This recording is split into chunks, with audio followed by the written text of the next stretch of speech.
ஒரு தேவனுடைய பிள்ளைக்கு அவமானம், நிந்தை, பரிகாசங்கள் வருது, எப்படி வாழுவது, செத்து போயிடலாமான்னு தோணும். ஆனா நீங்க மாதிரி சாகக்கூடாது, தவறான முடிவெடுக்க கூடாது.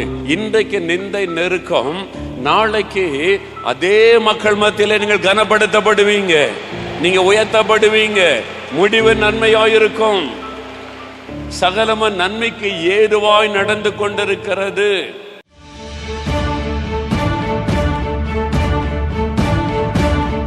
மனிதனுடைய பாவத்திலிருந்து விடுதலை பெற ஒரே ஒரு வழி இயேசு கிறிஸ்துவின் ரத்தம் சிந்துதல் இல்லாமல் பாவ மன்னிப்பு உண்டாகாது என்று வேத வசனம் சொல்லுகிறது.